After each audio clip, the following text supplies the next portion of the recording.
Well, hello, chat. It's been about, what, a day? I'm making hella videos. So, today, I wanted to talk about some things that inspired me. I've been trying to come up with ways to talk about books in a very organic fashion. So, to some extent, like, talking about what inspired me is I feel like a decent vehicle into the whole conversation. So we're gonna do it like that. This is my latest book. It's called Angels. All right. So I wrote this earlier this year. This was a quick write for me. It only took me about 2 months to get this book done, which is not the fastest my turnaround time has ever been. To talk about like my experience ever so slightly with writing, I feel like I'm a receiver, and every time I personally try to enforce my will on my own writing, it usually sucks. But whenever I trust some thing to receive ideas and just kind of organically let them pour out of me, I feel like they end up fairly complete. So I have a tendency to trust myself these days where I didn't maybe in my earlier work, and I wasn't necessarily sure. Even here, I'm still like pretty stuck in the prison of like modern thought, but there's elements here. So essentially, I'm going to talk about my book in a way, but I'm going to talk about it using other books. To quickly give you an overview of what Angels is about and also why it's called that and everything else. This book is about a guy named Steven who is being haunted by a ghost of a girl who he slept with one time, who really, really hates him, wants to ruin his life, loves him, and wants to destroy the entire world. So it's an extremely aggressive, borderline vile at times book. I'm very used to writing books about women who are like on the fence morally. It's something that it's like a hobby of mine. It's just to write women that are on the fence morally. But this, I think, a lot of people's reaction to this one so far has been that not that necessarily that I've crossed some kind of mystical boundary, but rather that the lady in the book here, the character is she's just very, very pungent, very vile, extremely evil vibes. So there's that. The other thing is this is a very sad American story about masculinity in a lot of ways, like where I feel like, and not necessarily like talking about like masculinity as some kind of prison that people are in. I think we talk about it all kinds of wacky ways that only really ever serve to make men feel awkward and weird and like they don't belong in society, even though they're struggling just as much as anyone else. I think one belief that I've developed over the last few years basically is that like anybody who's in the underclass is experiencing like a very connective level of suffering. I think we talk a lot about how do we unite the people, but I don't think that uniting the people is something that is ever encouraged in any way in our world. So the idea that like men could see feminist issues and be like, yeah, we support that. And, women could see men's issues and be like, yeah, we support that. The idea of that world existing seems so foreign and strange. And so, I don't know, to an extent, I kind of wanted to talk about how our country, especially regional things, the town you grew up in, the religion that you subscribe to, whichever, has a tendency to help reinforce that divide. So this book really is about the divide in and of itself and how like a woman can be suffering and a man can just simply not care. and a man can be suffering, and a woman can very simply not care. And the ways in which they don't care are based on these like weird ideological course corrections. So that's sort of what I want to talk about here today, and how I ended up here. So the first book is Goethe's Faust. Buddy, if you want a wealth of interesting shit to write about in your own writing, I would recommend Faust. Goethe's interesting in like 6 or 7 different directions.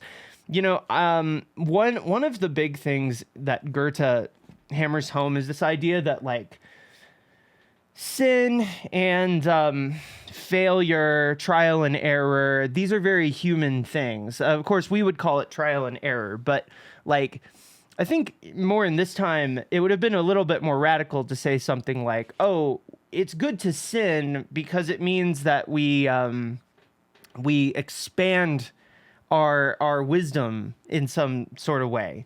So, Mephistopheles is the villain of the story. The true villain of the story is Faust, really, in my opinion. But we can debate that. But Mephistopheles like essentially just gives Faust a deal, or he's like, if you just do a bunch of sinning, then I'll give you wisdom, which is like basically the whole thing. And of course, at the end, so he sins and sins and does a whole bunch of terrible things. And then at the very, very end, God comes in a very literal Deus Ex Machina and stops Faust's punishment, saying, no, you did what I wanted you to do. So there's this idea, right, that when we're doing something evil or we're doing something that sucks, or just when we hate each other, when we cause division, when we hurt other people, in the back of our mind, there's this justification, right? There's this idea that like, okay, either A, I'm being tempted by Mephistopheles, and therefore I personally am not responsible for my own actions, right? And then the alternative of that is that I am responsible for my own actions, and I'm right, and God will come and tell me one day when I die, God will come and tell me I was right. And so in a lot of ways, this book influenced the viewpoint in my writing over the last few months. So Goethe's Faust is I feel like this is a must read. If you haven't read this, I don't understand. It's very good. It's a very important book. This is a book of Enoch. Okay, guys. So let's talk about the flood. So the second biblical flood occurs in this story. As one reviewer put it, this is the story of a girl who cried a river and drowned the whole world. Absolutely.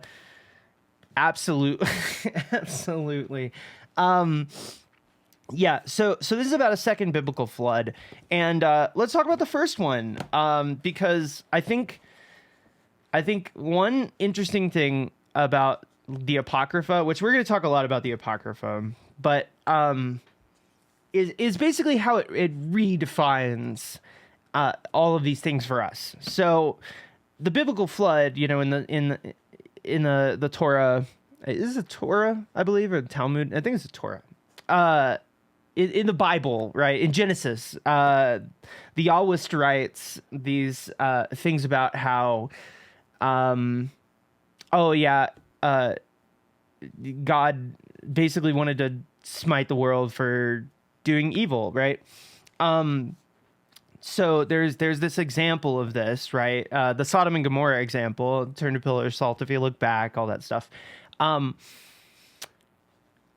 The Bible is very vague on this, but the idea is that angels go to Sodom and Gomorrah to check it out and see what the fucking deal is at these places. And of course, the people of those places do to them what they famously do to people.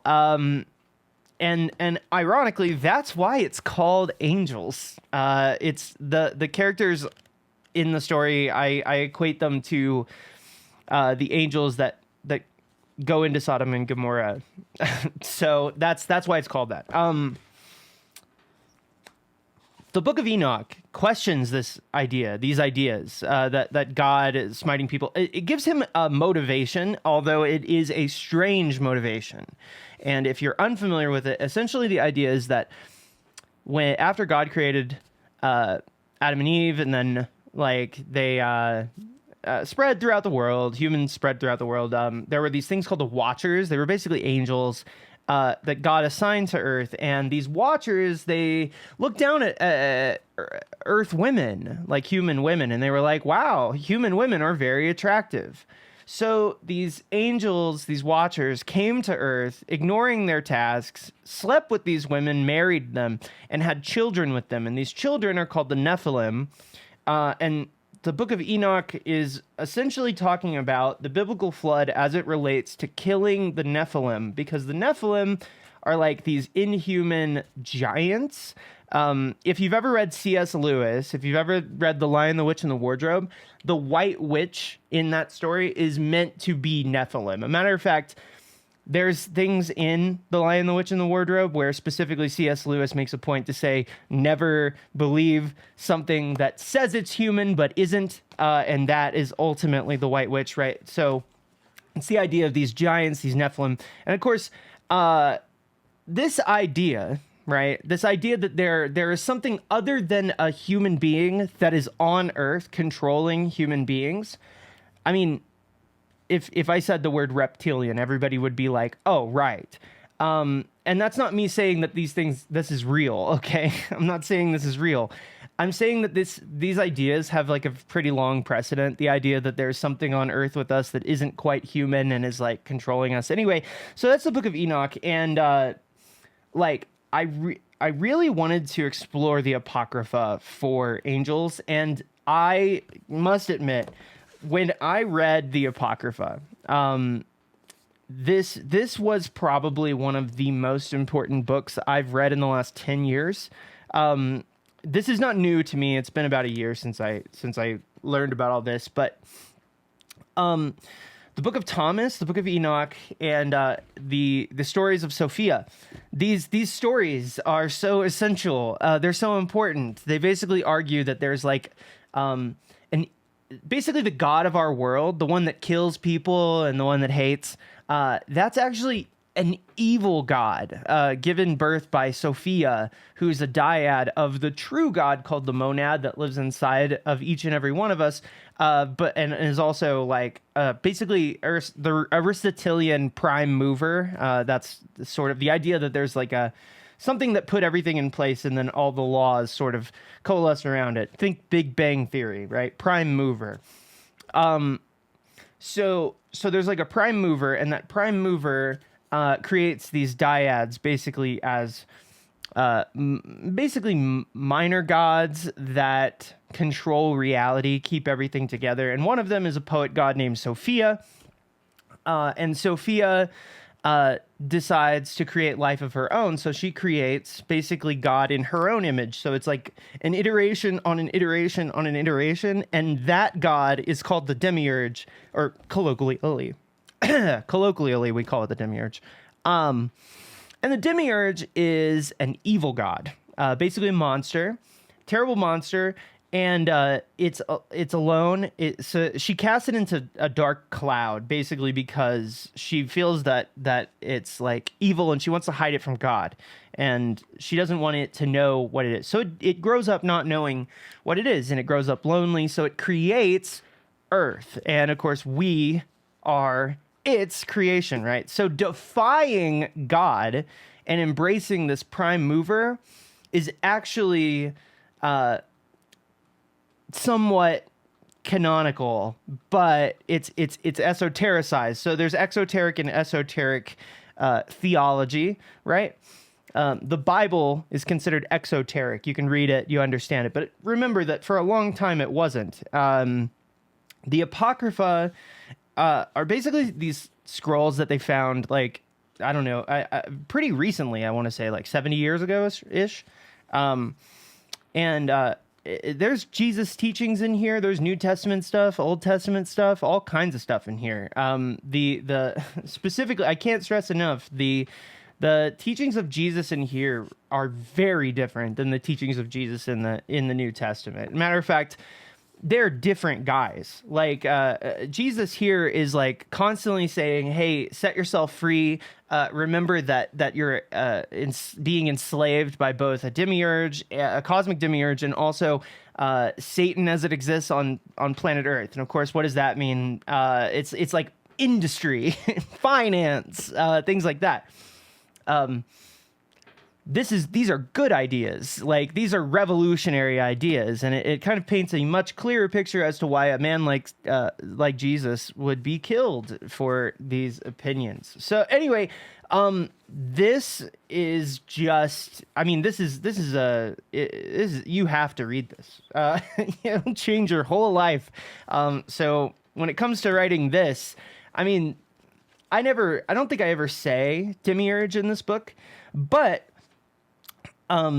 basically, I wanted to create a story about a girl who died and became more or less a demiurge for someone else. Like, I think what I wanted to tell the story of is like how a ghost can haunt a person and basically become their demiurge, like a demon that possesses them and just controls their reality and just like just wreaks havoc on their reality and their narrative and their life and their meaning. And it makes you wonder what kind of life they could have. And when you think about that, right, this should summon two ideas. The idea of a bad relationship, right? So if you're in like a really bad relationship, that person will like hold you back. They'll belittle you. They'll make you feel small, and they'll make you feel like you're their servant and all of that, right?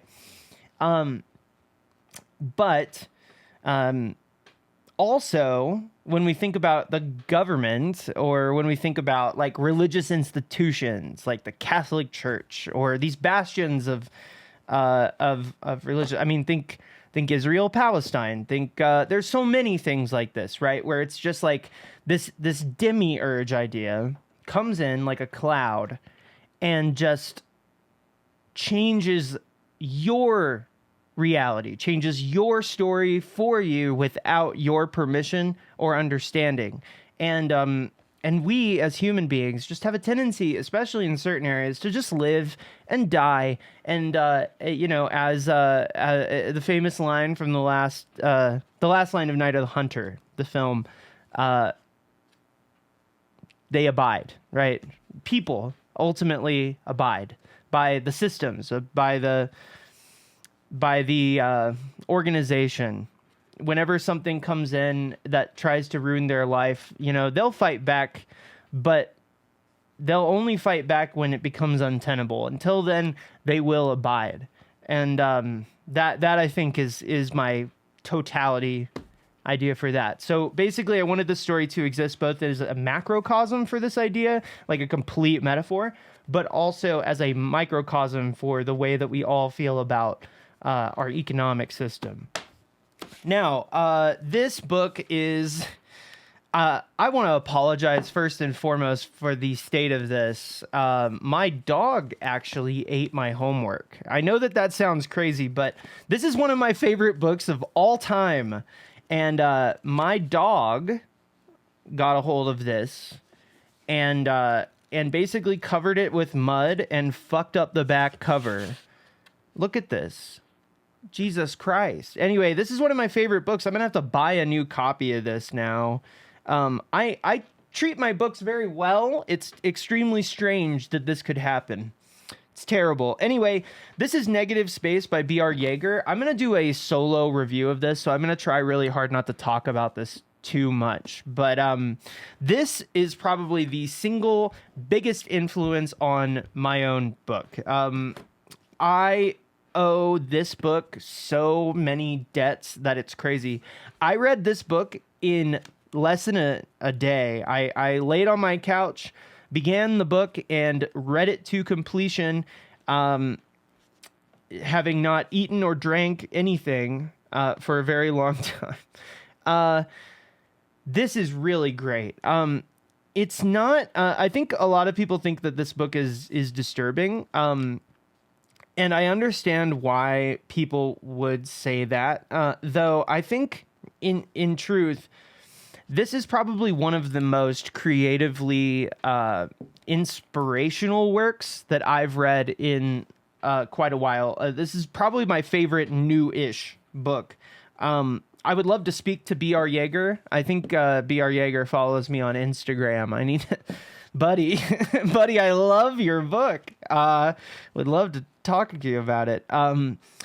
So the great thing about this storytelling here is that this is basically just like my book, small community of people, and they live out their lives unaware that they follow similar rituals, that they, are always distended. There's like one very interesting character in the story, and everybody else is kind of just coalesced around like dyads of this one character's life, as if this one character's life is just like so essential. But throughout the book, it becomes apparent that it's actually a different character who represents like the more or less the true God. The fucked up thing is I think that the Apocrypha played a big role in this too, because there's two characters. One is like kind of diametrically opposed to morality at times, very unpredictable character. And then the other character is like this sort of character that's transcended gender, character that's transcended like occult, esoteric thought, just abides by daily rituals, and it keeps the whole thing together. And so I think that this isn't just a fictional narrative, it's also a cosmology. And I think that in and of itself is what snapped me out of this modernist idea. See, like I've talked about this a lot, but this modernism idea is very devastating. But my belief on it is ultimately that it's all about this like self-exploration. Like, I want to know why I feel the way that I feel about things. Like, if somebody hurts my feelings, I want to know why my it just prioritizes like trying to understand that. And the idea that stories can be cosmologies in and of themselves is a huge idea, and I wish that more people would do it. And I think from now on, after reading this book, my writing drastically changed overnight. Like, I basically decided, oh my God, every story I write now should be a cosmology. I'm done exploring the self. I want to explore the world. I want to explore ideas, and I want to explore cosmology. So ironically, this book can draw a direct line to like a lot of the theology I've studied in the last couple of years. But this book is just, I owe this book so many debts, and I love B.R. Yeager's writing. I would like to read more of his books, but I've only read this one. Anyway, so these are ultimately the main influences on my own writing, the book Angels, which is it's much smaller than all of these. Because like I was talking about this the other day, but Womb by Duncan Ralston, like I like the form factor. I like it just being a little book. So I just really wanted to do just a little book about a little idea that has giant implications. I think a lot of people wanted something other than this. This is something I've experienced my whole career. It's not new. The idea that people want things that are different. But, you out there at home, the writer that's watching, 4 books changed the entire way I look at writing. And because of that, I was able to create something that I actually believed in. And that's not to say that I didn't believe in my prior works, but I was fully confident about this upon release. I said, I believe in this book, and I still believe in this book. I think this one is a true expression for me. It's not my best book, and I know that, and I'm fine with that. That's just because, like, there are times where you have to accept that the things that people want from you and the things that you are going to be different, and you owe yourself. Never forget that, especially as a writer. I've seen massive success with my writing, and I could not have possibly anticipated that would ever happen. But I tell you what, success for me has been devastating. It's been a curse. It's been a nightmare, and I hated it. Like, it has put me in this prison cell, all because of this. This book. This book ruined my life. Okay, it didn't ruin my life. This book is fine. The new edition is so much better. This is the old edition. Looks like crap to me now, but this book got very, very popular, and we're gonna talk about this book in the future. I'm gonna do a video just like this one on my other two books as well, to kind of talk about where I was when I wrote these books. But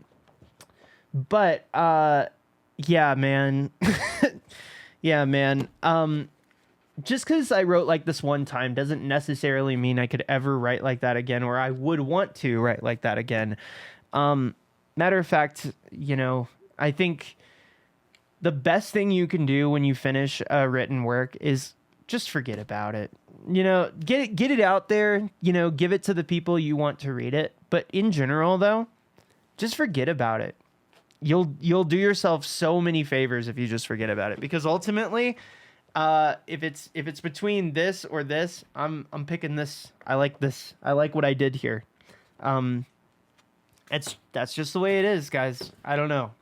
So this has been me talking about my book Angels in context of a bunch of more interesting books, and I'm going to talk about this further. Expect a video on that.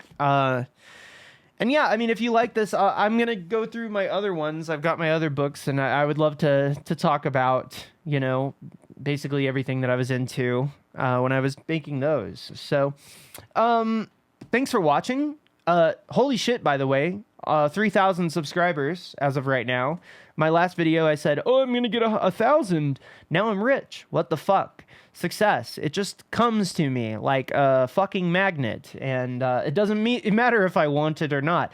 I won't lie to you. I did run away from my main channel to this channel so that I would have way less attention. But here we are. So you know what? We embrace these. It's fine. Please subscribe. Please like. And, just try your best to be somewhat receptive, because I don't necessarily think that my ideas are perfect or perfectly reasoned, perfectly argued. But that's partially why I wanted to have just like a smaller channel where I could kind of just shoot the shit and figure it out. So, expect that I will make mistakes and I will argue my points badly, but I'm trying. I'm trying to do something that I've never done before. So I thank you all for sticking with me and hearing me out on the new channel. So see y'all next time. Bye.